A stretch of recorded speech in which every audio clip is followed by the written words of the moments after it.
Hello, everyone, and we are welcome to Inspire Talks with Janelle and Lorena.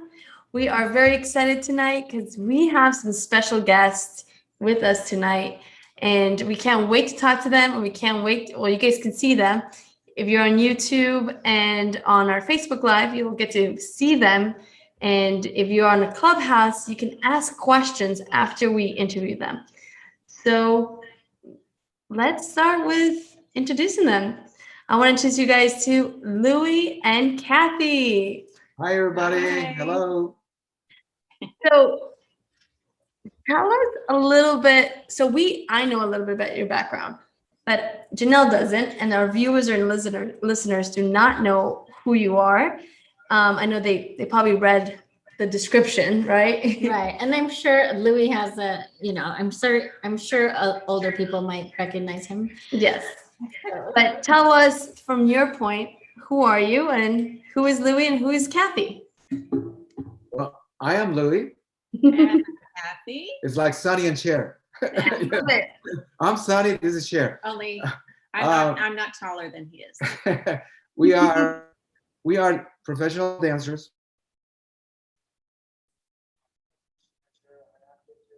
She does commercial too. So we've been in the business forever. We started dancing on a show called American Bandstand. If you guys can see this, American Bandstand was a local television, not a local, it was a national television show all over the United States in the 50s, 60s, 70s, 80s. It finished in the middle of the 80s. It went off the air. It was a national on ABC. It was hosted by Dick Clark. And that's where Kathy and I met. We danced on this show. We were regular. And we toured. We did everything besides being on TV. This show got us everywhere.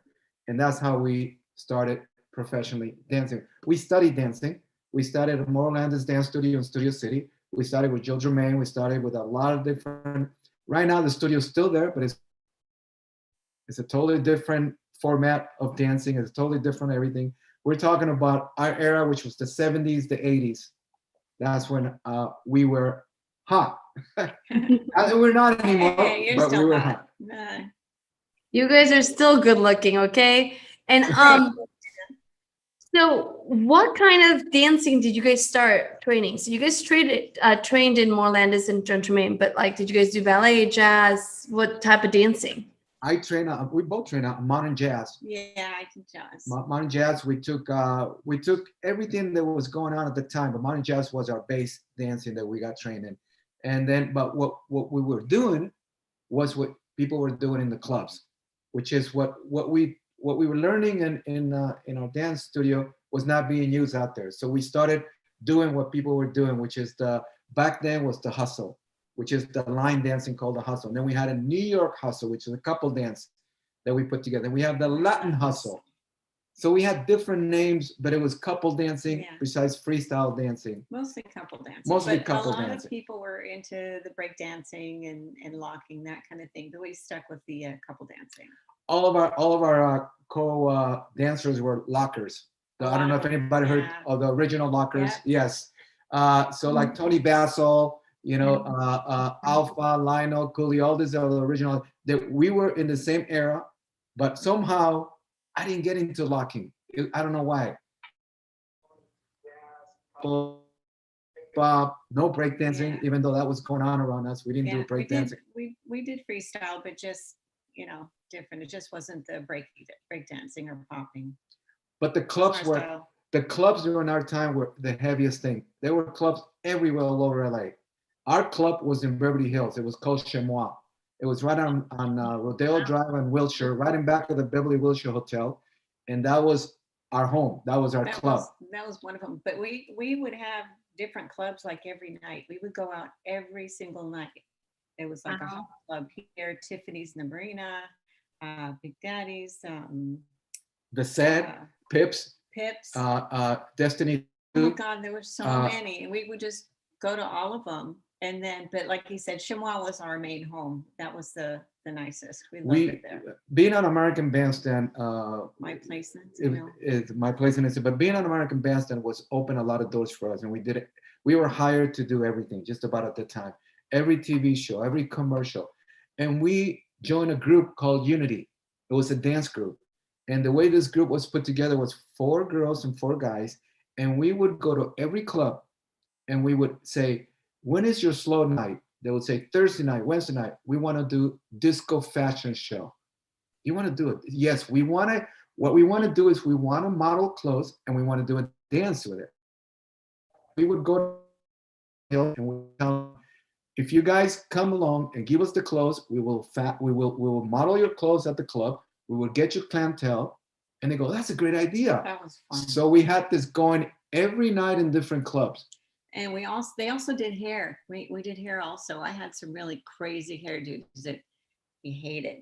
I had some really weird. I had it cut like this in a V once, and out in the back, so it was long in front and short. All kinds. One time it was burgundy. So that part I thought was really fun, but he hated that part. Wait. So I thought the hair was really fun. wow. Not only did you guys get, you guys had fashion. Okay, the clothes. Did you guys get to keep the clothes or? No. Wait. What we would do is we would hit different clothing store, wherever the club was in that area. We would hit different clothing store, explain to them what we were doing, and they were all for it. I said, you invite your people. We're going to invite our people the night, let's say Thursday night at this club. You're going to supply the clothes for us. But we didn't get to keep up, but they gave us a discount. Right. Okay, you guys, if you guys want to buy, I said, I love this. I want this. Okay, we'll give you 40% off. We'll give you 30% off. I go, give me 50% off. No, we'll give you 4. So that's how. So if we wanted to, we could buy the clothes. If we didn't, they would dry clean it and put it out there and sell it again. Yeah. That's what they would do. But I mean, we did this. Amazing. So we did this in Beverly Hills. We did this in the Valley. We did this in the Marina, all in LA. We did it in all the clubs, and we would approach the clubs, and we would say, and they would say, that's a great idea. So we had this going. But it was a group called Unity. We call ourselves Unity. And we would perform. Unity is performing tonight at Chemois in Beverly Hills, fashion by Devorah, or fashion by Gucci. Country Club Fashion, and then Theodore. And then we would nice clothing. We would hit the hairstyling place in the area, and they go, you guys can come and do our hair, and we'll advertise your hair too. So they would come on board. They said, yeah, we want to do it. So it was a whole thing going on. That night, the clubs would be packed. It would be crowded, and the owner of the club loved it. He goes, oh my God, how did you get Thursday night so crowded? And that's how we got going. From there, we did the AM Los Angeles. Remember? We did a lot of television shows. Yeah. We promoted. We had a local show, which was Rich's Philbin, which used to be on ABC, a local ABC studio, and we would hit all the local television shows promoting our event, whatever event we were doing. We would call them and we said, we want to come in and promote it. And we would ask the host and the hostess to dress with us, and we would do a little dance number on the show to promote our whatever we're doing on the clubs. This is something that went on in the 70s and the 80s all over. I wish I could bring it back right now to the clubs. I wish but the clubs are not, it's different. There's no clubs like that. Clubs like that. There's no clubs like that. You just go and dance all night, every night, any night of the week. Just go dance your feet off and get up and go to work the next day. It was crazy. It just sounds like it sounds like it was. It sounds like it was from somewhere else, right? Like it like that didn't happen when we were growing up and going to clubs. So we wish we were in that era. Like I wish, because we love clothes. Now we're gonna backtrack a little bit. Can you tell us, because a lot of viewers and listeners don't know what is American Bandstand and who is Dick Clark? Can you explain to us a little bit of it, and then we'll start from there. Okay, so American Bandstand, where you would, at the time, there was nothing on TV that you could see dancers dancing, just having a good time. No competition like we have right now. We have Dancing with the Star. You think you can dance. We didn't have any of that. We had American Bandstand. So you would tune in American Bandstand, you would watch us dance, and you would watch like Madonna, you would watch Prince. They would come in live and perform their hit show. The Jacksons, everybody, there was anybody would come, perform their songs. We would dance to their song, and this would be an hour show. You know, Dick Clark was the host. He created the show. He created that show in Philadelphia in the 50s. He brought it to Hollywood in the 60s, and we joined the club in the 70s. That's when we joined the American Bandstand. American Bandstand was a dance show that went on for 50 years on ABC. Soul Train, everybody knows Soul Train. Soul Train came back in the middle of the 70s and got on board on TV on Fox and were competing against us. But we were two different dances, two different show, even though we were both dance show on TV, Soul Train, American Bandstand. But American Bandstand survived for 50 years. Now, Dick Clark created this show. He created American Music Awards. He created the New Year's Rockin' Eve, which everybody watches it right now. New Year's Rockin' Eve. So he gladly, you know, I mean, it's sad to say that he passed away, but he left all this with us. People know American Music Award. People know New Year's Rockin' Eve. That's what he created all those shows. American Bandstand's gone. It is in the internet. You can find it in the internet, but it's gone. But when you can see his name on New Year's Rockin' Eve, Dick Clark, you can see his name produced by American Music Award by Dick Clark Production, which is what he did. He was like, when it came to dancing, he was the biggest producer in Hollywood. Everybody would hit him, any dance show, anything. Dick, I want you to produce this. Because he was the man. He created every artist. He created everything. Yeah, everybody that was on there became like a huge star, like Madonna, the Jacksons. I mean, all these big things. It was before, you may not even have heard of MTV either, before music videos were around. Yeah, before music videos. And then after the show stopped is when they became really popular. Everyone was doing like the music videos then. But they all got their start on American Bandstand. It was amazing. But Dick Clark didn't only do American Bandstand. He also did game shows. He did like a male version of like The View with Mario Lopez. He did all kinds of stuff. He did a lot of games. He hosted a lot of game shows. Yeah, he was like nonstop. He did a million things at once. And how was the audition process for you two? Like, did you guys meet at the audition, or who was there first? Or tell us how you guys got into the show. Who was there first? Oh, he danced there for a couple of years with another partner before me. Ooh. I heard he danced with one partner for like the majority of the time, like, I don't know, 6 years or something, with Debbie Chaffin. We're still good friends with today. She's a doll. And I heard he went through quite a few partners between her and me. Ooh. But once I got in there, all the way to the end. You can't get rid of me. So no, I wouldn't. No, I started on the show first, and then I met Kathy. And one thing I told her, I said, I'm a dancer. This is what I do. She goes, well, I'm a dancer too. I said, you are? So we started dancing, and I brought her on the show, and we became a big hit on the show. And then we started doing everything. We started, dancing all the shows, competing on dance competition, doing the disco fashion show, touring. We did everything live, plus we did TV, commercials, and everything. So, and that's how we got together. We met. We've been together 40 years. 40 years dancing. 45 years. 45. I lost 5 years somewhere. He lost 5 years. 5 years. Time flies when you're having fun. Time flies. 45 years dance. Those are couple goals. Like couple goals. And we're still dancing. Yeah, we're still doing it. We haven't stopped. We still love each other. We still love dancing, and we're still working in the business. We're still, I'm still choreographing. I'm still dancing, and I've been fortunate that I'm able once in a while to hire her as my assistant, and she's done a lot of shows with me, and Lorena, ask her, what show did she do with me? Yeah. So Kathy, what shows have you assisted or worked, or what was like the best work? The last one we did was a waltz with NCISLA, and I got to do the waltz with Chris O'Donnell. Ooh. Him and his partner had a waltz, so yeah, I got to get in there. She choreographed the whole dance number. It was a big number for NCISLA. I work a lot on that show, by the way. And Lorena, I've been very fortunate. I've been able to hire Lorena a lot on that show. She's worked for me a lot, and it's choreographing and having my wife as an assistant it's a dream. It's awesome because we know each other really good. We can complement each other in our moves. And we put it together and we sell it to the director and the producer, and they love it, and that's how we keep getting hired. Being a dancer and being a choreographer is two different things, as you know, Lorena. and it's one thing that we all want to move on from dancing.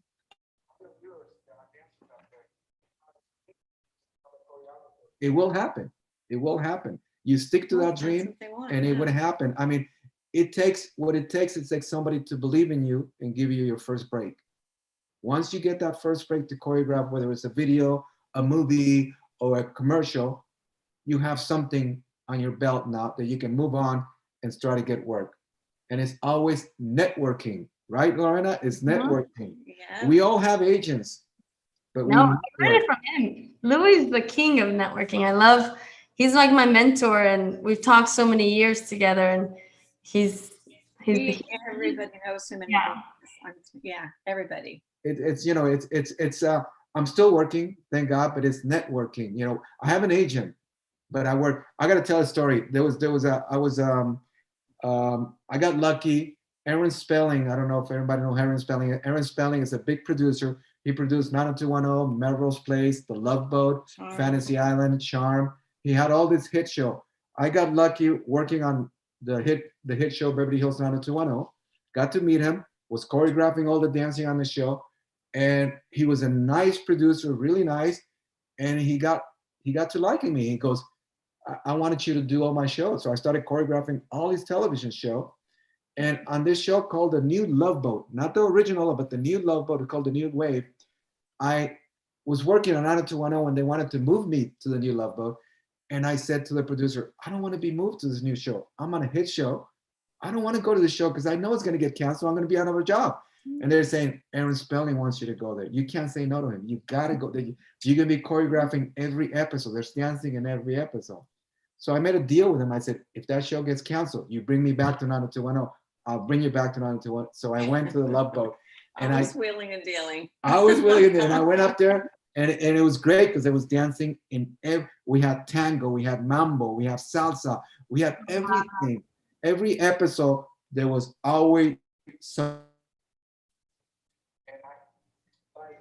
By being on that show, I was able to hire a lot of dancers in Hollywood. A lot of dancers came through me, and I would go to the dance agency. Do you remember the agency called Bobby Ball?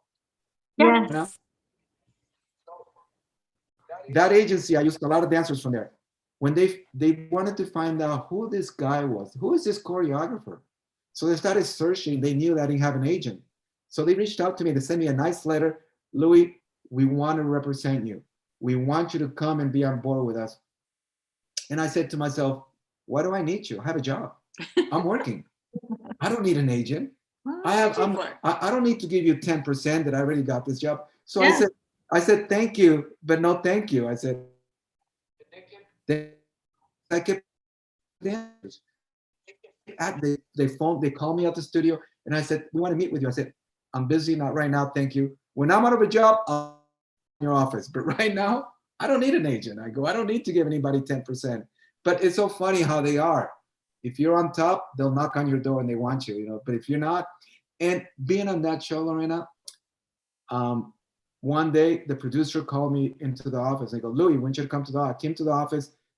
I thought I did something wrong. And I looked at his desk and he had all these pictures of all this choreographer. I go, what is this? He goes, look at this. They all want your job. They all are asking if they can audition for your job. And one of them, I hate to mention his name, was Kenny Ortega. I go, oh my God, I know who this guy is. This guy's huge. He goes, they all want your job. Because there wasn't much dancing out there right now on TV show. And this show was the only show that really had a lot of dancing going on. So right. What happens with agents is they always try to push the number one choreographer. So if you're not up there, you're never going to get a chance to get hired because they're always pushing the number one. If you're already hired, nobody has a chance because you got the job. So that, and I knew that if I got this job on my own, but if I would have been with an agent, I never would have got this job. They never would have sent me out because there's other choreographers that have bigger credits than me, and they work in big, but they were unemployed at that time. They were looking for work. I didn't hire them because there was nothing for me to hire because they were too good for what I was doing. But I hired all their local dancers. A lot of people that learn how to work on that show. A lot of them. Because if every episode had dancers, that is part of it. Because not a lot of shows, you have like the dancer scene or the flash mob, or like that special scene. But for a show that's national, and then for, that producer Spelling, he's huge to be hiring dancers. That's a SAG job. Yeah. For that show, wow. I mean, that's an iconic show to be on. And everyone knows it. Do you what for you guys? Do you guys like choreography or dancing? Like, do you guys want to do you guys like more being a dancer or a choreographer? That's a hard question. That's a hard question. I know, but know me. But that's to me, I think dancer, choreographer.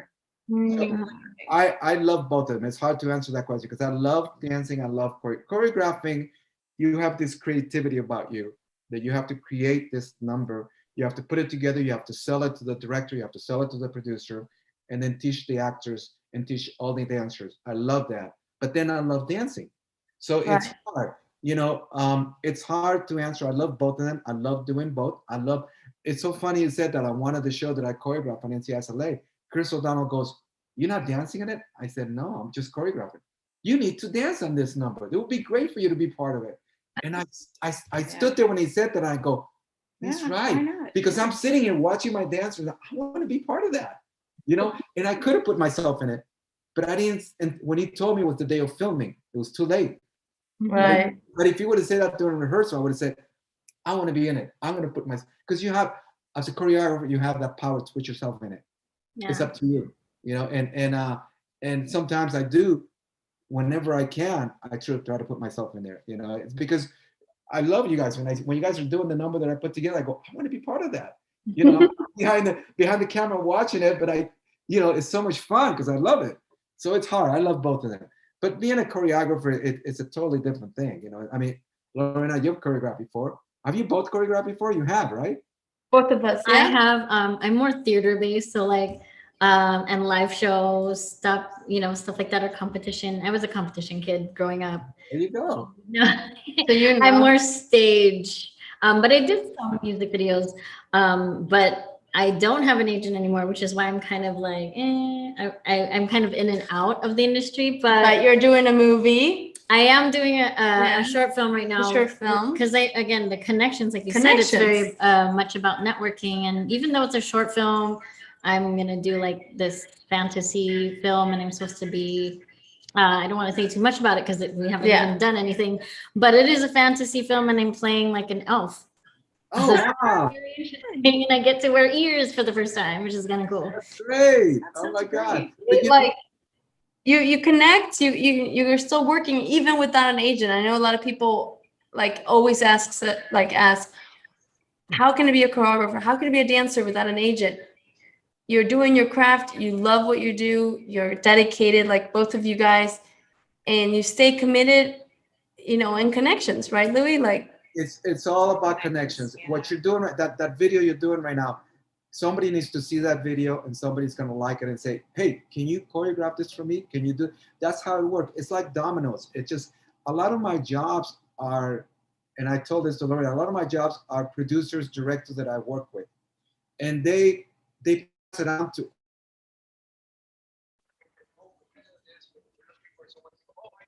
guy. He's worked for us, and then next thing I know, I get a phone call. "Did you hear from me? Oh, didn't you do this show? Producer just recommended you."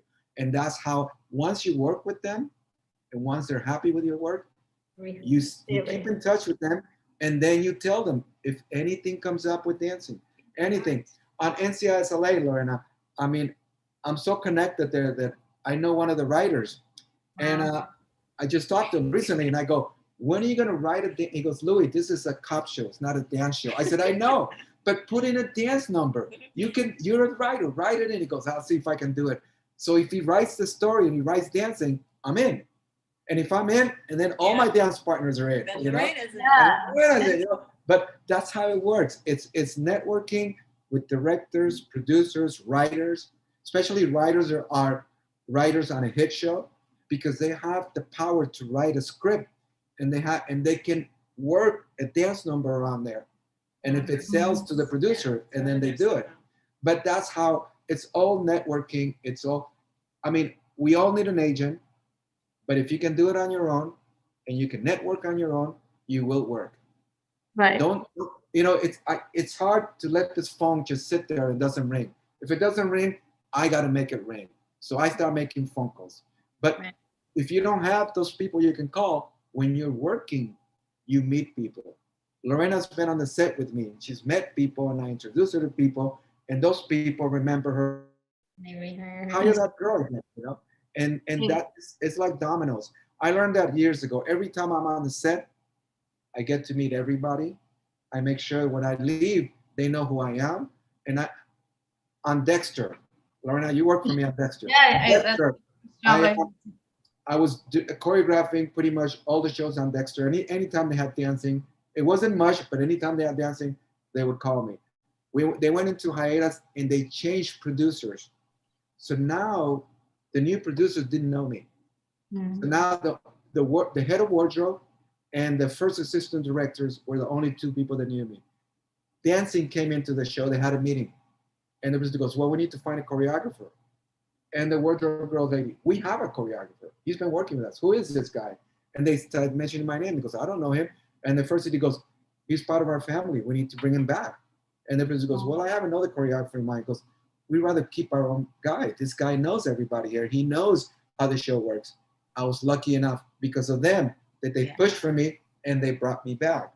Because when they change, and a lot of shows, sometimes they go through, they change producers, they change writers, and then they don't know me.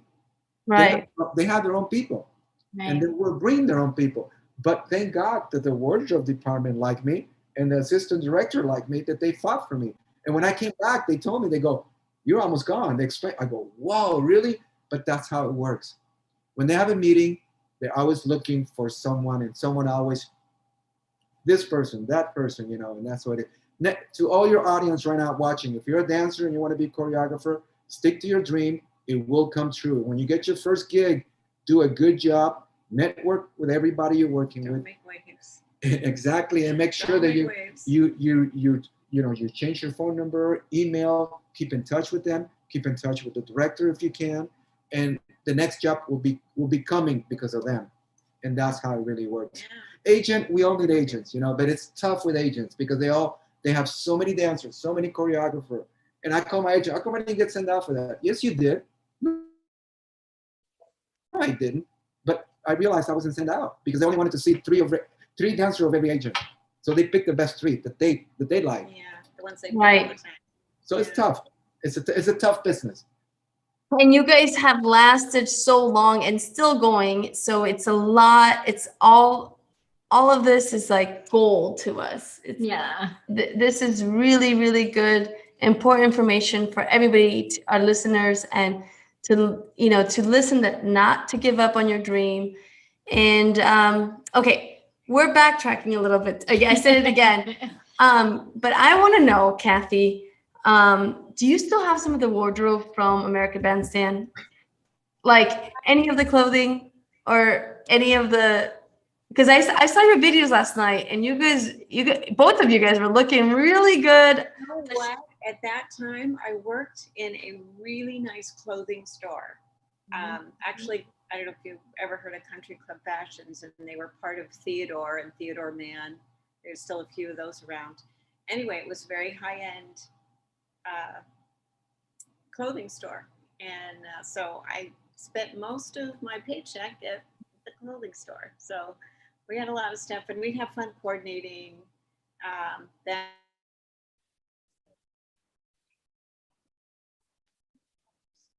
Oh, you so designed them. I made a lot of my own clothes because at the time I was really like a stick. I was so little. I'd have to, and I'm not very tall. So I'd have to hem everything, take everything in anyway. So I just started making my own clothes. And that was really fun because I'd go in the clubs and some really cool, chic, like black cut here and white there and really cool disco dress. And the girls would say, "Oh, I love your dress. Where'd you get it?" And I said, "Oh," so they couldn't run out and copy it. So I love that part of it. I was always unique. That was fun. I made a lot of my own clothes. And to answer that, I still have some of my clothes. He does. They He don't. still has some of his suits. They You know don't. what? Like the Saturday Night Fever suit. Yeah. I don't think he can wear it, but he has it. I still have, and it's funny you said that because in this business that we're in, just a year ago before the pandemic, there was a 70s show where the wardrobe says, "Do you have any 70s clothing?" I said, "Yes, I do." So I brought it along, and they go, "Perfect. Where did you get this?" I go, "I used to wear this." No way! Yeah. Oh my God! This is what we're looking for. Put it on. That's what we wanted on this show. This is what. So I do have some of my 70s. She's right. I have a lot of suits that don't fit. Because at that time we were all we have that problem too. Yeah, so a few of those things, you had the pants. You were able to let the pants out when you needed them. Exactly, and show. One thing about dancing on American Bandstand, we did our dances and we did our clothing. So people would watch us and they would see us on the club. They would approach us and they would talk about our dancing. They would talk about our clothing, and we would set a trend. And that was that show was about. It's a trend. You would set a trend on clothing and dancing. Everybody learned how to dance by watching us, and they would always wanted our clothes. Where did you get it? Where do we want this? We want that. That was the beauty of this show, American Bandstand. That was the beauty. They were trendsetters before Twitter, before Facebook, Instagram, before TikTok. You guys were the real deal. This is it. That's all. We didn't have any of that. This is all we had.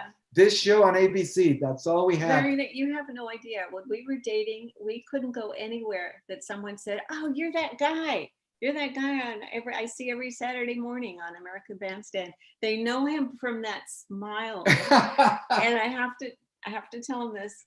I found some people that it was so funny. I forget where we were, but these people look at him and go, "Oh my God, it's Teeth." And I'm like, "What do you mean?" They go, "That's the guy we watch every Saturday in American Bandstand, and he's always got this big smile, so we call him Teeth." Yes, you do. If you guys haven't seen Louie and Kathy dancing, go check them out on YouTube. I put a clip on our Instagram, but last night, that's what I was watching, all you guys' videos, and that's why I wanted to ask you about the outfits, because everything is matched. Louie had his shirt like down here showing his Rico Suave chest. And then Kathy always had like her matching heels or matching dress to his shirt. It was like, it was so elegant and so beautiful. Like, yeah, you guys were trendsetters. You guys knew how to dance, knew how to dress, and make good looking. Yeah, and make it. It was amazing. I have to tell you one more secret about him, Lorena. When I first started dancing on there, before I got wise, why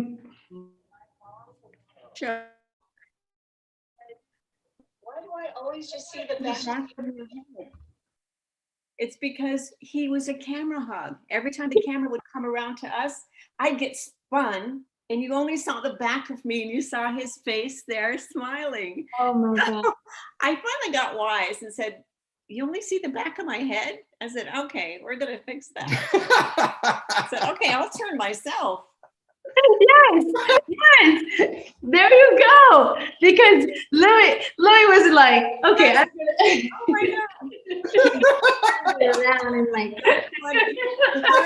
you can picture that, right, Lorena? I can picture that, yeah. All of a sudden, I'm turned. I was like, "What's going on here?" It didn't happen. It didn't happen. Yeah. This is not true. I'm gonna look at the videos. No. I got wise though. That is wise, because she was like, "I don't need you." She's like, after seeing all the pictures with her hair at the back of her head. Louie.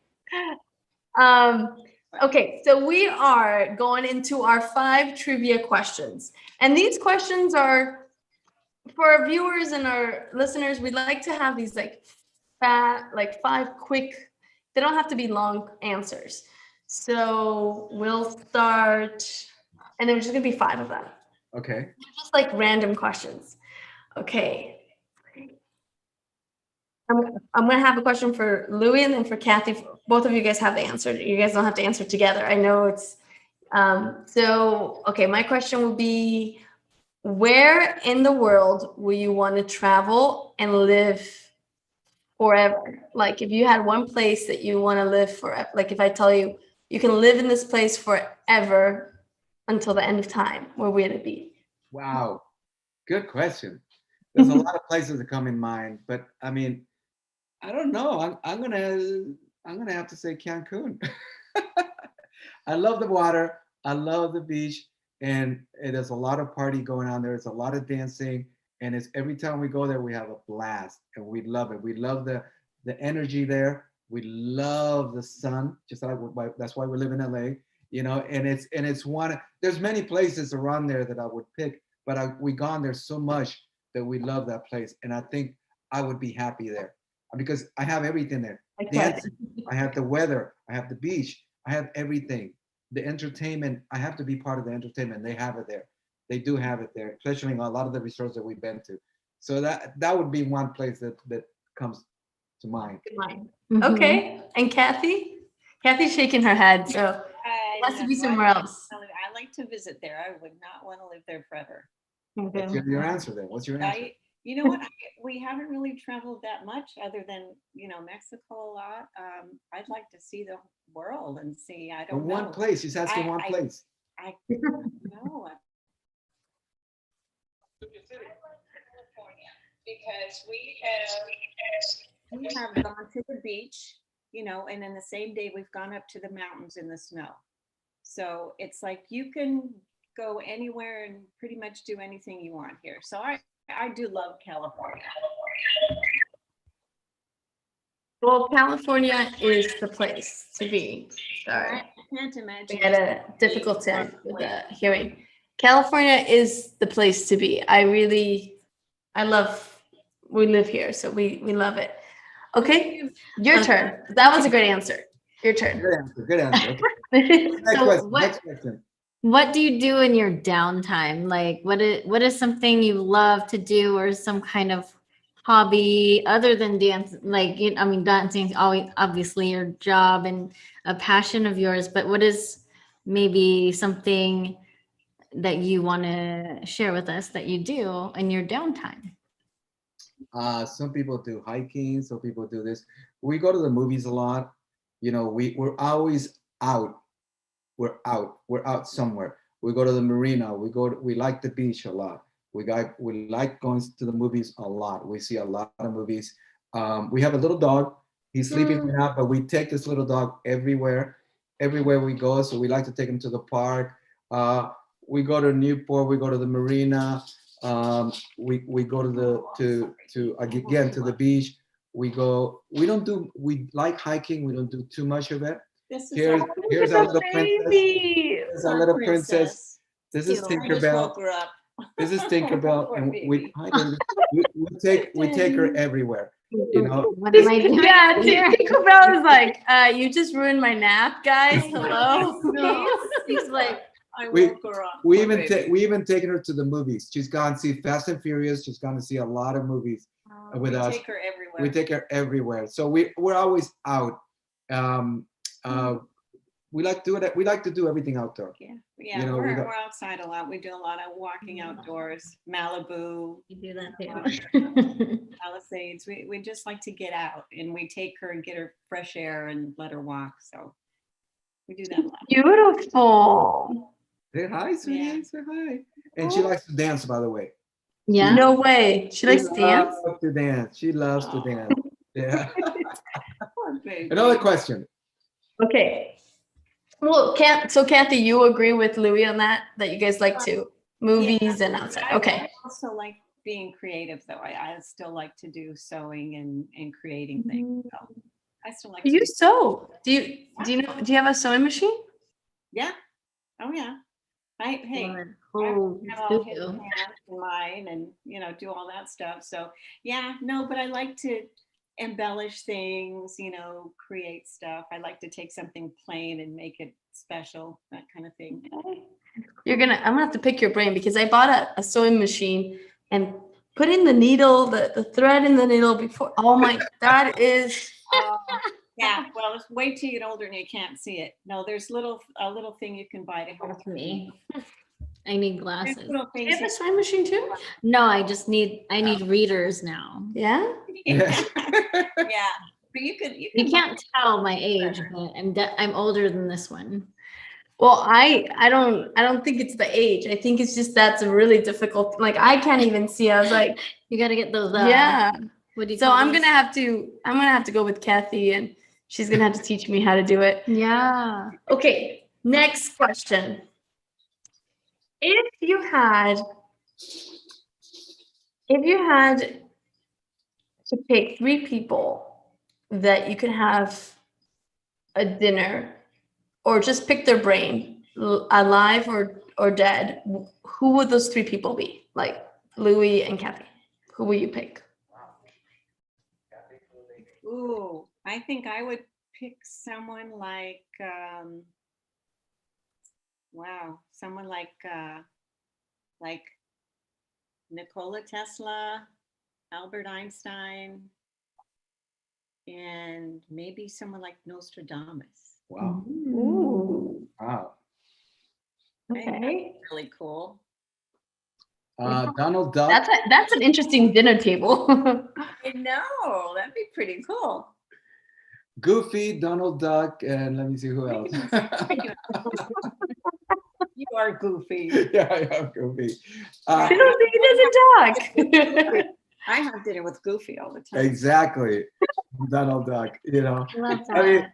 yeah, those are very, very, you know, I'm more into the business. I would pick people like, you know, producers, you know, like Steven Spielberg. Would love to have dinner with him and pick his brains out, you know.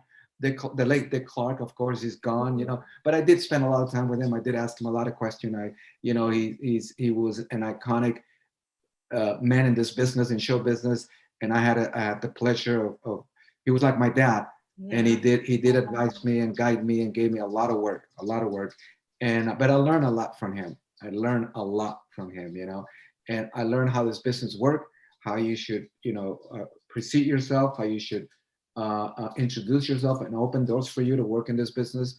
And I learned a lot. And all your viewers out there that are watching, it's something that you need to learn how to present yourself, how to sell yourself, and once you get the job, how to keep that job, and how to make sure they hire you again.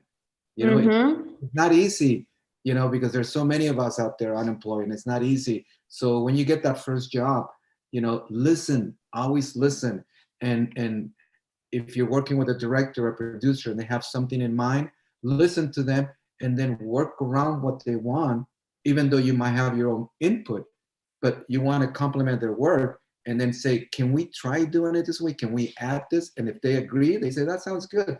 Put it in there, work with it, but always compliment them and work around them because they hire you and it's their creativity. They're asking you to help them create this dance or whatever you have to do. But once you work with them and they're easy to work with and they love the way you do it, you will work again. If you're difficult and you're hard-headed, you will not work again, you know, because that's the way this business is. So any mentors or anybody in the business that you know that you can learn from and take advice and listen. And when you're on the set working, remember that, okay, I got my first break. This is how it works, you know. That's how I do it.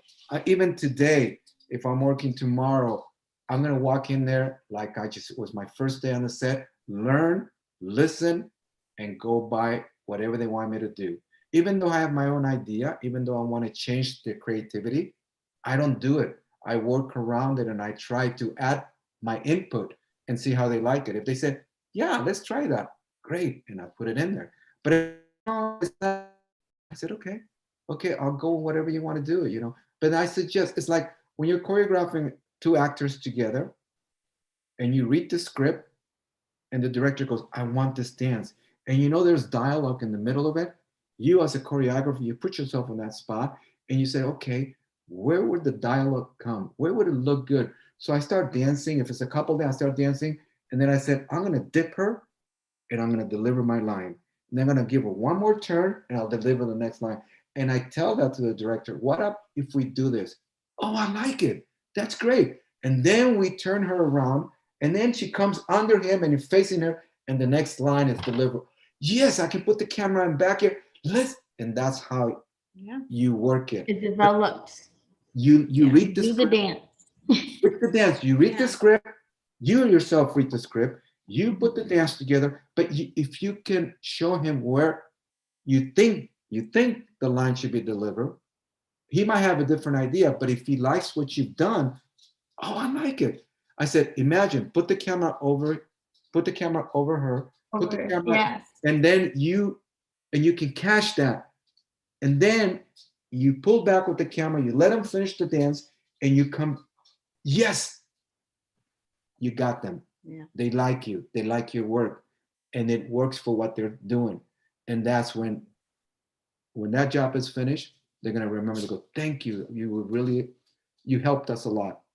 And You knew what you were doing. it's Yeah. always good Ah, to know the camera angle. It's always good to know so you walk in there very fresh with your fresh mind. You listen to them.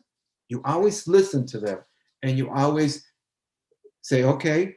And then you choreograph it yourself in your mind, or you dance it yourself, and then you can suggest, how about if we do this? And they will show it to me. I did a dance where they wanted a big dance number. And then right at the ending, what was the main actor was a bad guy, like a drug dealer. And the main actress was an undercover cop. He finds out that she's a cop in the middle of the dance.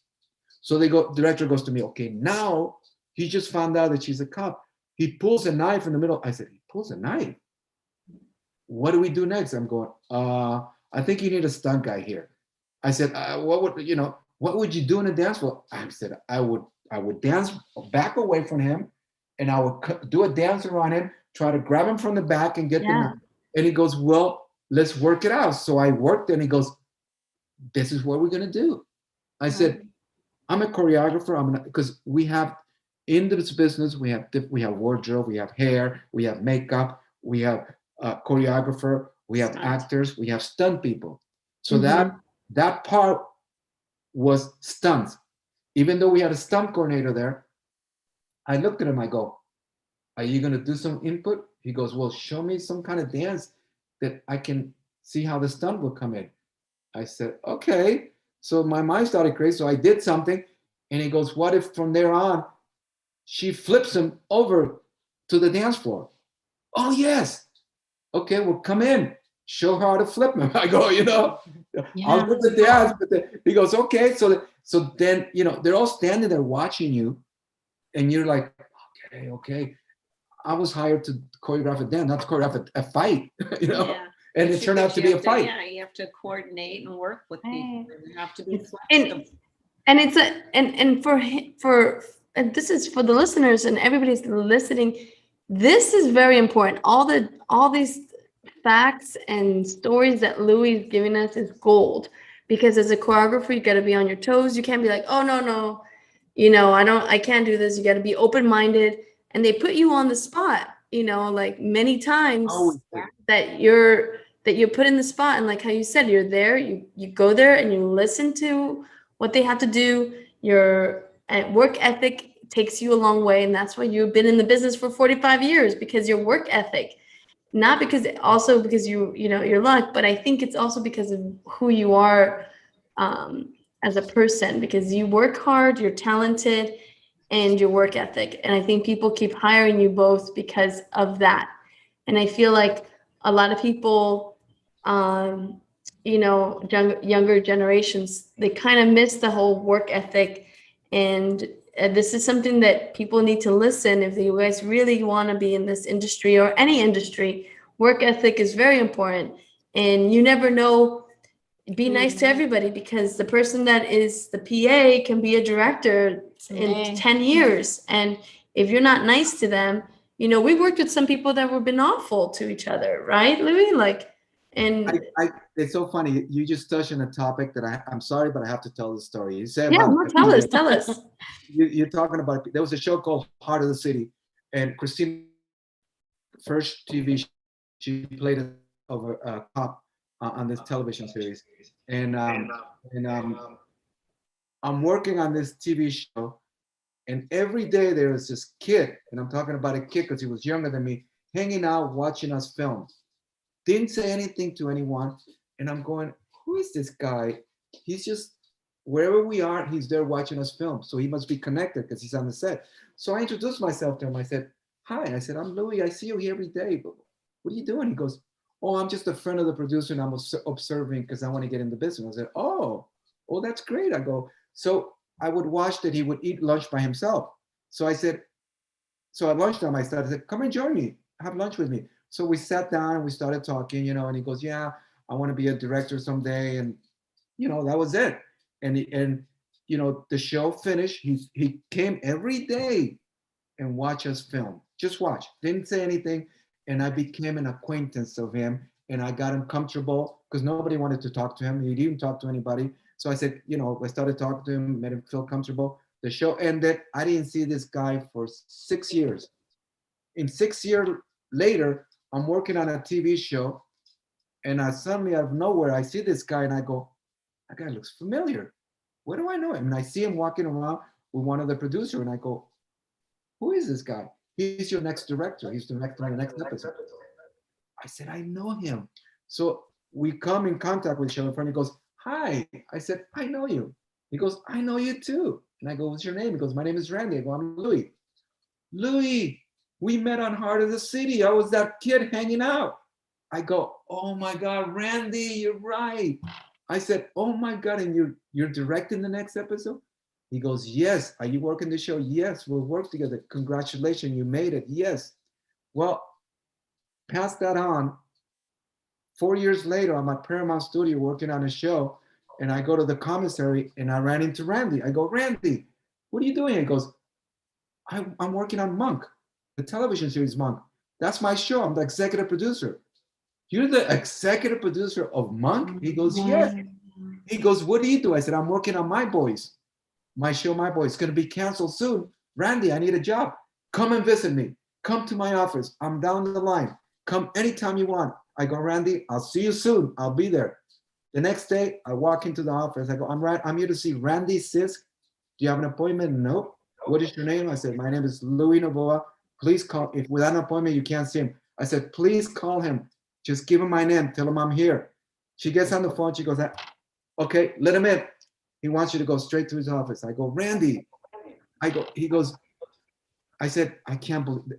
I'm so proud of you. He goes, I run this show. This is my show. And I direct every other episode. Randy, I got to ask you, I want an acting part. Louie, I'm directing the next episode. Give me your phone number. I will call you if there's anything for you. I promise you. Randy, this is awesome. I left that office. 3 days later, his casting lady calls me, goes, Louie, Randy wants you to come down to the office, come to my office, and he wants you to pick a part for the next episode. I walked down to his office, went to her, and she goes, here are 3 acting parts. Which one do you want?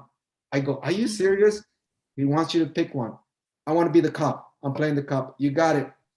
So I get the part. The day of shooting, I'm there with Randy. He treats me like a king. He tells everybody about me. I have 2 lines. He goes to me, Louie, why did you pick the cop? I go, it's great for me to play cop. I said, no, you're great. You should have picked the other part. The other part works 4 days. You only work 2 days. I go, oh no. I said, I wish I would have known that. He goes, I thought you would ask. No, I didn't even ask. I was just so excited. I go, that you're giving me a part. He goes, don't worry. There's more down the line. But what I'm trying to say, you brought that up about PAs. You never know. You never know who they're going to be in 5 years from now. And I learned my lesson. But Lorena touched it. Be nice. I don't care who they are. Be nice to those people. Because you don't know. All those young kids are moving out. We're moving out, but they're moving out. You know? And it's directors. Yeah, you don't know. You never know. And that was something that I think our generation needs to know and hear. And you guys are living proof of still working. You know what I mean? And it's something very important, just like that. Well, manners, and I think people forget about being nice. Right. But burning bridges. I know we were sidetracking from the questions, but I know your bio, and I love John Travolta. Can you tell us how was it for both of you guys working with John Travolta? And did Kathy? Did you get to see him? Did you get to meet him? You know what? I saw him perform on American Bandstand. But it was when he taught him how to dance, it was before me, just before me. Okay. I just missed him. And I'm like, oh my God, what happened?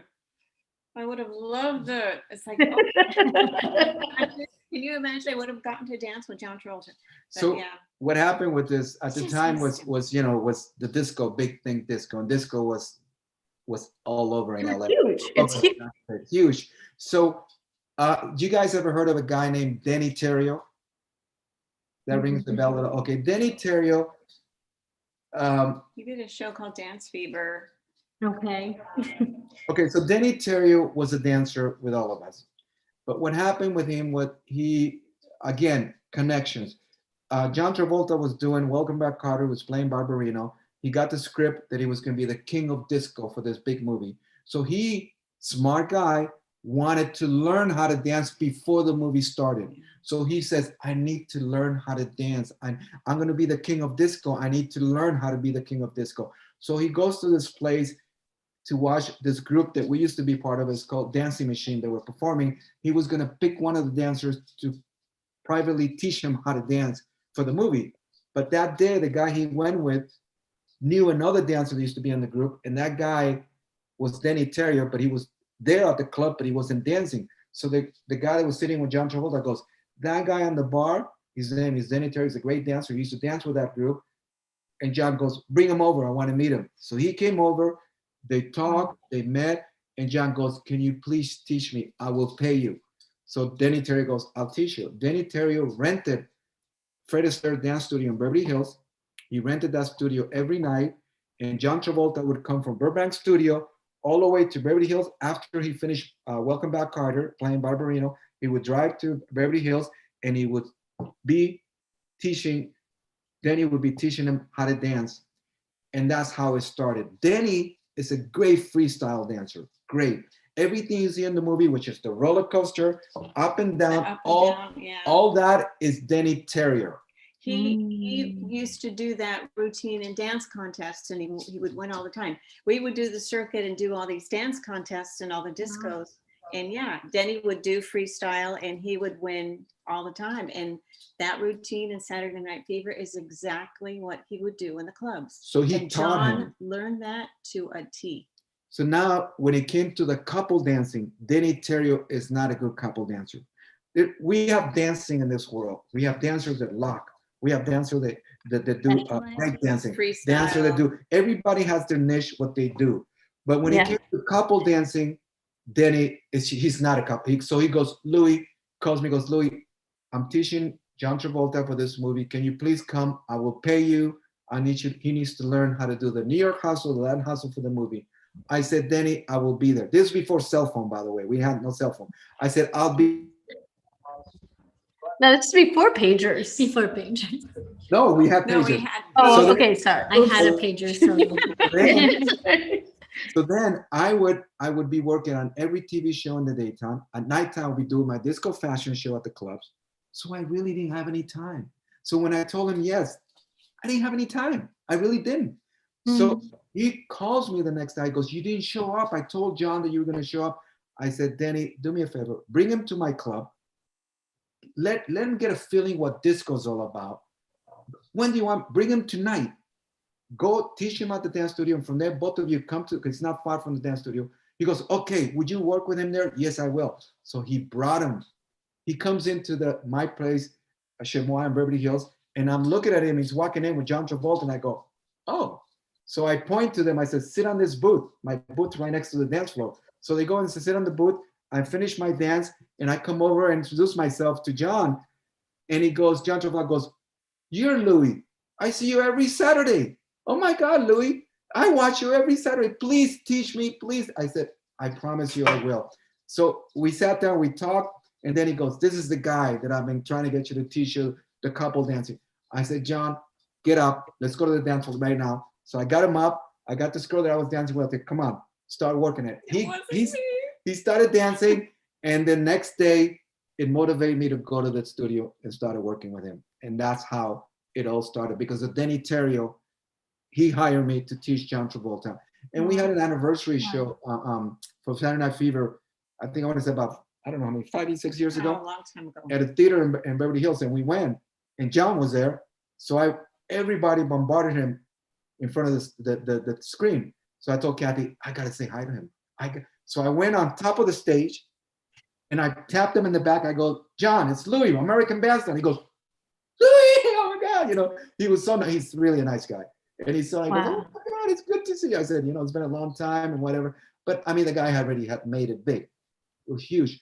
Denny Terrio, out of that movie by Teaching John, Merritt Griffin, I don't know if you know Merritt Griffin, he used to have a lot of game shows, and he created Dance Fever. That was the very first television show. Once a week, it was a dance contest. Before You Think You Can Dance, before Dancing with the Star, it was called Dance Fever. You can Google it, and you'll see he had every celebrity there. Every celebrity was there. That's the guy that taught John Travolta how to dance for Saturday Night Fever, and that's how Dance Fever. He got that show because of that. Yeah. Right. And I was like, quote, his assistant. I taught him the couple dance for the movie Saturday Night. It was great working with John. He's really a nice guy. He worked his butt off. It's an iconic movie. It's a great movie. You can see it. Anything you see in the movie where he's working with the girl couple dancing, where he's doing couple dance, that's all my work. All the couple dancing that he's doing, that's all my work. And I was lucky enough to work with him, work in the movie, thanks to Denny Terrio. He gave me that break to be able to be part of that. And that's an iconic place. Denny Terrio's still alive. He travels with Kool and the Band, Casey and the Sunshine Band. They do this disco circuit all over the United States. They just performed at the Hollywood Bowl, right? Yes. And we were there, yes. In fact, did he choreograph that? He did. Denny did. We were there as guests. And right now, there's a cruise going out of Miami. It's called the Disco Cruise with the Jackson 5, Casey and the Sunshine Band, Kool and the Gang, everybody from the 70s. Yeah. It's taken off. It's taken off, I think, this coming January. Yeah. Denny's hosting. And Denny's the host of this whole. It's amazing. Is it a Carnival cruise, by the way? It could be out of Miami. I think so. They have a friend that's about to choreograph for that. Yeah, but usually when they do that, it's performance. There's no. Yeah, they it's not like the typical choreographer that choreographs for the carnival goes with them, because they probably rent the charter out. Yes. Right. Yes. Yeah. So it's not that there's it's not a typical carnival. It's a show. It's an event. What you're going to see every night on the show. You're not going to see much dancing. You're going to see performance. You're going to see the Jackson 5 performing. You're going to see Casey and the Shine Band. So it's all performing live. Oh man. And they're going to be performing live. And that's what, I mean, they got big names on it. But I'm just saying, we're in LA. This is Miami, and that's what they're doing. But it's so funny because they do come to the Hollywood Bowl and they do a big disco show. Disco is out. Is it coming back? Well, no. I feel like it's always here because of Dancing with the Stars thing. Right. And I wish people knew more about disco. And it's different because I was gonna just mention the shoes. You guys dance with platforms that were this high, the guys too, the guys and the women. In 4-inch heels every night, and then I would get up, go to work the next morning, and stand on my feet at the clothing store. Yeah, it was crazy. We had platforms. I had girls heels. Always wear heels. We have platforms. We have heels and we have platforms this big. So we dance on platform and bell bottoms. Bell bottoms. Bell bottoms, and the shirt opened up, like you said, It's like it was sprayed on. It was so tight. I don't think he could have buttoned it. It was so tight and open to here with the polyester. God. But if I can take you guys back in your view, everybody watching this show right now, if I can take you all back to that era, walking into a club, if you're into dancing, you would be in heaven. Because the music, the dancing, it was nonstop. It was we would dance at the clubs. That the DJ would get on the microphone, goes, Louie, go home, because we would be the last dancers we on the were friends floor. with the DJs everywhere because we were there all the time. Yeah. And But we called it our drug of choice. That's all we did was dance. That's Dance. all we did. Yeah.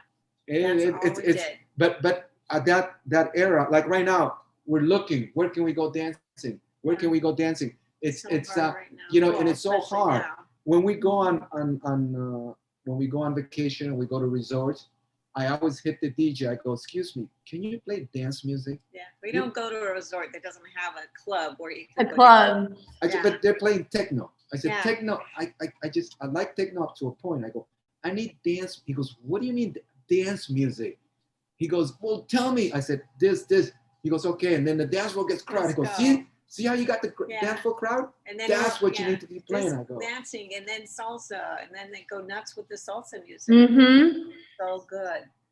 So but to find a club and to find a DJ that does that, it's hard nowadays. It's really hard for us. I wish I could have my own club, you know, and that would be it. It would be a dancer's dream because it would be just dancing, you know. It would be. I think you guys should. I think you guys should open up a club or a TV show, bringing back all the stuff that.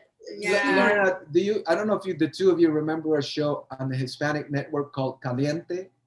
Caliente? Sounds familiar to me. Yeah, I wasn't on it. It was in Telemundo, right? Oh, no, it was on Channel 5. No. It was in No. Telemundo. It was on either Televisa or Telemundo. The thing is, this dance show was dancing on the beach, but it was in Miami. Miami. And it was what made this show, and it's so funny because I made a lot of Dick Clark producers watch it. I go, guys, we got to recreate that in the American network. Yes. Look at this. I go, this is, and all it was just people dancing, just having a good time. Having a great time. And I said, good music. We need to do this. We need to, you know, and they called it, now I'm going back with my stories. Dick Clark, back in the day, to produce a dance show called Hot, Hot, Hot. Hot, yeah. Oh, hot, yes. There was the host was a Hispanic actor called Fernando Allende. He's still around. He does a lot of soap, Hispanic soap. What happened was this actor was really well known in the American Hispanic market. Dick Clark didn't know anything about him, but NBC hired him to produce the dance show because Dick Clark was the producer, the mega producer of all music and dance show. In the middle of working on the dance show, they clash, the producer and the host. So Dick Clark tells NBC, I don't want to work on this show. I don't like your guy. He goes, we built the set. You can't bail on us, Dick Clark. He goes, I'm bailing. I can't work with this guy. He's a diva. He's nobody. I don't know him. And he goes, we need to finish the show. He goes, I have a guy for you to host this show. His name is Louie Novoa. He was one of my dancers. He goes, NBC goes, well, but we don't know him. Well, you'll meet him. If you want to continue with this show, replace him with my guy, or else I'm out of the show. So I get a phone call that night. I'm working on a commercial downtown. I get a phone call for the producer. He goes, Louie, we need to talk to you. What are you doing? I said, I'm working on a commercial. We need, whenever you get home tonight, if you get home tonight, you call me. We need to talk. This is going to change your life. And I said, change my life? What are you talking about? So I get home. I call him up. We didn't have cell phones. I call him up and I said, what's going on, Larry? Listen, are you sitting down? Yes. Dick Clark has a show for you to host, a dance show. I go, what? Yes, you heard it right.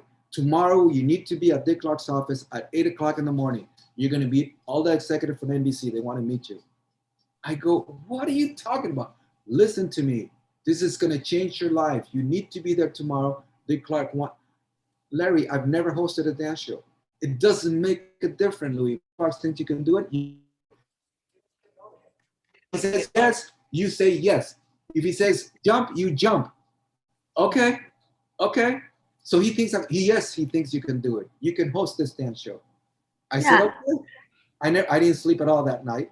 So then I went the next morning to the office, and Dick Clark goes, Louie, don't be intimidated by their suits. If you can't answer any other question, look at me. I will answer it for you. Just give me a look.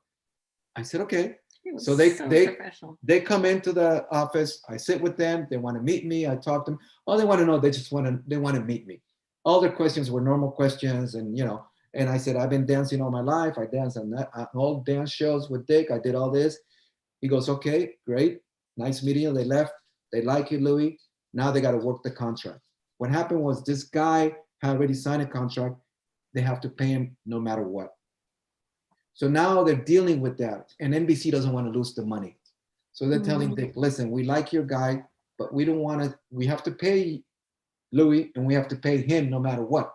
So they tell him, why don't you do the pilot with him? If the show sells, he's gone, Louie takes over. We continue with the show. So they call me and they go, Louie, you're out. Now I said, I'm out. You're out. We have to use him. But Dick wants you to be the announcer. I go, what? I said, no. I said, I'm sorry. I've never announced before. I'm not an announcer. I said, you know what? I don't want to be part of this. He goes, are you crazy? You're going to say no to Dick Clark? You're going to be there tomorrow. You're going to be the announcer. I don't want to hear anything from you. And if you don't come, I'm going to come and pick you up. This is the I'm going to come and pick you up at your house. So, Dick just wanted him to be there. So then, said invisible. The point is that I didn't sleep at all again that night. That day come over and I went to the set, went to NBC, and I'm standing next to Dick. He goes, here's your microphone. Let's rehearse. This is what you're going to open the show with. Do it. Boom, boom, boom. Perfect. That's the way to do it. Just do it that way. That's it. We're going to do it 3 shows today. That's all. Now the host comes over, and the host found out that I was going to replace him. And he wants to meet me because I'm his announcer. So, he's really nice, comes over. Oh, so you're Louie. I said, hi, how are you? I said, he says, I want you to introduce me this way. Fernando Allende. I go, okay. I go, so then. Like a boxer tournament. Right. So then I said, okay. So there you go. And then it goes, action. Hi, welcome to Hot, Hot, Hot. And here's your host, Fernando Allende. And Dick Clark looks at me and goes, and I said, cut. And he goes, what? Dick goes, what are you doing? We rehearsed it. Where'd you do that? I said, he told me, you don't work for him, you work for me. You don't do that. The way we rehearse it, the way you do it, don't listen to that guy. Don't listen to whatever he says. I go, I'm sorry. I said, I was caught in between. No, Louie, you listen to me. And then the guy comes over, we do it again, and I do it normal. Hi, welcome to Hot, Hot, Hot. Here's your host, Fernando Allende. And the guy looks at me and he does the opening act. He goes, after he said, cut, he comes over, what happened? And the producer goes, go back to your spot. Don't talk to him. You have nothing to do with the announcer. Go back up there. Do your work. I go, whoa. I go, this is really heavy. And that's how it was. So we did the 3 episodes. It was at NBC right here in Burbank. The show never sold. There was a lot of friction, whatever, but it never go anywhere. But someday I'll let you listen to that because I have tape of that. And let you you do have a tape of that. Yeah. So, but I mean, that's just little things in part of my history. How somebody believes in you that is a big producer and puts you in a spot that you've never done, but they believe you do it. So, to your audience again, if you ever put in this spot, go for it. Go for it. What have you got to lose? If somebody's big, believe in you that you can do this, whether it's dancing or choreographing or even hosting your own dance show, if they give you a break, grab that microphone and go along, because you're learning at the same time and you have someone that is going to be teaching you and helping you go through it. And I have all that thanks to this man called Dick Clark that was really special in my life, And it's something that I look back and I go, wow, I really had that opportunity. Yeah. It didn't go. If it would have gone, it would have been awesome. If it would have sold and I would have been the host, even if it would have gone for 3-6 shows, it would have been great, But just to be part of it and to be thought of it, So you out there, audience, stick to your love. Go for it. Believe in yourself. Yeah, don't give up. Don't give up. That's so true. That's the message. And I love this message. And the 2 of you is the same thing. The 2 of you are going your dream. Look what you're doing right now. Look at this show. This is an awesome show, and I hope you get a big audience. Thank you. And it goes bigger because it is what you're doing right now is awesome. You're bringing your audience. You're giving inspiration. You're bringing people that can guide them, hopefully, and help them, fulfill their dreams. Probably helping a lot of people that are maybe afraid to get out there and try. So thank you so much. Yeah, thank you, both of you guys. All of that. So much. Yeah, thank you for the compliments. We did not pay them. They said everything that we when we first started this Kidding. when we first started this podcast, that's exactly what we wanted. We wanted to bring people that inspire other people, that follow their dream. They're still doing their dream, and pick their brain and see what works and learn the lessons. Of course, we all have to, you know, do we all have to learn ourselves. Our path and our journey is different for everybody, right? Exactly. But at least we can listen and learn from you guys that, and there's a lot of things that we have in common. Both of us love fashion. We find out they have dogs just we like have us. a lot of things Yeah, in common dancing, that I didn't choreography. know. Yeah. But And you knew. I knew, but I learned a had- lot more. But you, she didn't I know mean, that's anything why about I'm you with guys. this one. And- Because we do have a lot in common. Your audience, And we want to thank you guys so much for your time. And your audience watching your show, your audience is getting to know both of you, and your audience are loving you guys. They're tuning in because of what you're doing, and they're going to be following you. You're helping. I'm sure you're helping a lot of people. Whoever's listening is getting a lot of good information. Hopefully, they can use and put it. Right. Yeah, and that's what we want. Is our just, goal. I mean, that's why we called it Inspired Talks, because we really want to inspire those people out there that are either searching for it, maybe they didn't have it before, and just someone to look up to and learn from. And you guys are legends. Yes. So. And we're honored to have you guys here. Oh, So thank you guys so much once again. And if tomorrow my next job that I'm gonna hire dancers, Lorena, you got to bring her to the audition. Whatever dancing I'm doing, you got to bring her to the audition, because you don't know what's the next job I have. You don't know what I'm looking for. You never know. So you never know, And it's Lorena can tell you, when she worked for me the first time, I keep bringing her along because she's a great worker. She's good at what she does. Very good worker. Great dancer, and it makes us look good when you have someone that you bring along that looks good and people compliment him. She's been to a lot of shows with me. She's been hired. And one of the show I brought her in, but the producer picked her. She came for the interview at Paramount Studio, and they chose her, and she had a great part in it. And it was a great, and it was, all I could do is bring her to the table and let her shine, and because they didn't give me, I didn't have the power to hire her, but I had the power to bring her in. And then they hire her, and they hire her. And LL Cool J fell in love with her. Yeah, he wanted to salsa dance. He's like, look at this. Oh, thank you. He's like, where are we salsa dancing? I'm like, let's go. And it's so funny because when I'm sitting there with the directors, and I got the pictures of all you guys, and the director goes, well, I don't know, I like this one, and I try to put my input. I said, well, this one is really good. I work with her, she's really great. Yeah, and whatever. Well, we want to meet them in person. I want to meet them because they don't look like their pictures. I said, okay, you're gonna have to pay for the interview. I'll pay for the interview. And that, right, Lorena? That's when you came into Paramount Studio to the big office and make the big wave. And I said, guys, I'm gonna put you in the door. It's up from that door on. It's up to you guys to get hired. And that's what happened. And she got hired. And there you go. I saw a picture of me. I took a picture outside Paramount Studios. I was like, this is so cool.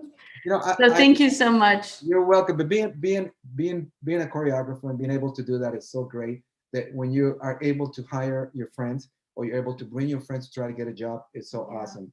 And that's even my last job, the last movie right now. You got to go see the movie The Purge, everybody. Purge. I have a part in The Purge, and I choreograph a little dancing thing, and I call Lorena for this. Go ahead, Lorena. Tell the story. I was on tour, and I think it was like at night, because I was in the East Coast. That Latin tour, the one you did? No, I was in the Disney tour. Disney tour, okay. I saw that one. And he calls me, he's like, okay, Lorena, do you have any dancer that is this height, this measurements, this, like, it was very specific, because at this point he was in the movie, and the you'll tell how it happened, and I was like thinking to myself, I was like, I do know this guy that I dance with that is that tall, and I think his measurements are exact. Chino, remember Chino? Yeah. And I was like, you know what? and he's such a great dancer and great work ethic. I was like, I'm gonna recommend him.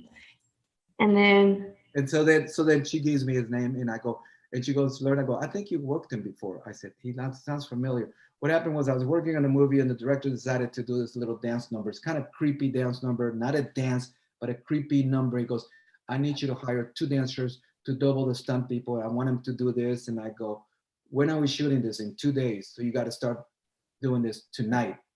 I go, tonight? Tonight. I said, okay. You never say no. I don't care what he said. Never say no. So I said, okay. I finished that meeting. We were having dinner on location, and I started on my phone calling everybody because I couldn't hire strangers. I need to hire people that were recommended, because this is a specific job and they have to be good, and they have to meet they have to fit the wardrobe. Lorena mentioned him. I called someone else. They mentioned other people. So I had 3 people, and I reached out to them. I said, give me videos, give me anything you got. I need to show this to the director right now. So they sent me stuff, and I showed it. I said, listen, here are the guys that I have. Which one do you like? He goes, I'll tell you what. He goes, they all look good to me. You pick them. You're the one's going to have to work with them. It's up to you. I leave it all up to you. So I picked the 2 guys. I picked Chino because I did work with him before. He did come to one of my auditions. I hired him. He was great. At the day of shooting, they were great. They listened to me. They did their job. They listened to the director, and everything was quick and great. It was Screen Actors Guild pay, everything. And the movie's out right now. It's called The Purge. The Forever Purge. The Forever Purge, And so in the movie, I have 2 credits. I have an acting part at the end of the movie, and stick for the credit, because you'll see my acting part, and see my choreography credit. 2 credits on this big movie right now on the screen. But that's unheard of, because who we know. choreographers don't get credit, some of them. Right. So for Louie to be credit in a movie is amazing. It's amazing. It is. I'm very lucky. I was telling Lorena, I'm very lucky. But it cost them a lot of money to give credit. Yeah. So for them to do what they did was awesome. And that means a lot to me, because that means they really enjoyed my work, and they were nice enough to do it. They had to give me my acting. That's part of Screen Actors Guild.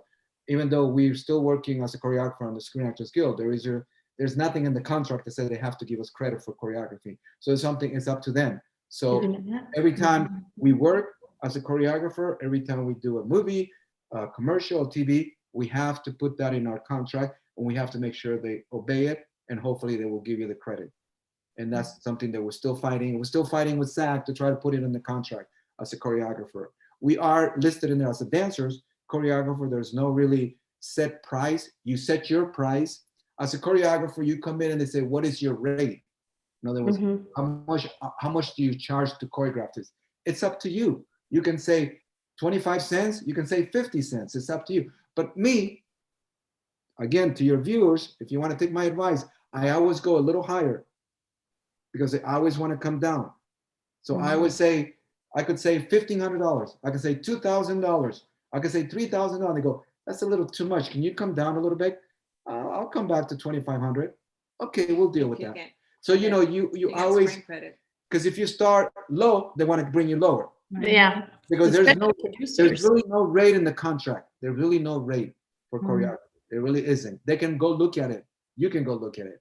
So that's where we're stuck as a choreographer. When they ask you what is your rate, you have to stop and think, okay, I want to go a little higher, because you want to be happy with what they're going to pay you, because sometimes it's a lot of work. You work long hours, you rehearse, so you want to be paid for everything, and you want to make sure that rate. And you want to be in a contract. If it's a union job, you want to be in a SAG contract, because you get everything. You get the meal penalty, you get the overtime, and your rate goes up. So if they try to put you on a weekly, try to say no. If they want to put you on a daily, try to say yes, because you could work on NCISLA. I talked to the actress. She goes, I want to rehearse with you every day. I said, let's do it every day, because every day I'm getting paid. They wanted to put me on a weekly, and I go, you know what, we're going to put you on a daily. I said, okay. So then the actress goes, I want to rehearse with you, Monday, Tuesday, Wednesday. I go, I'm there. And the producer goes, oh my God, you're working a lot. I said, she needs help. She wants to rehearse. So that's how it's done, because I feel like a lot of people don't know the in and outs of choreography and the behind the scenes. But Louie, and Kathy, we appreciate you guys. We're almost gonna get kicked out of I our know room. they're kicking us, But we could go all night. This is like an amazing, very informative interview. So thank you so much for your time and your presence and your stories. And we're gonna have to do another episode with you too, because Definitely. there's a lot more questions that I want to ask. Right. There's a lot more Yeah. nuggets that I'm sure you can share, but I mean, you shared so much today, so thank you so Thank you. much. Thank you. It's our pleasure. Thank you for having so us. it's a pleasure. Bye, everybody. We Bye, love to you. Bye. Good night. Good night. Thank you, everybody, for watching.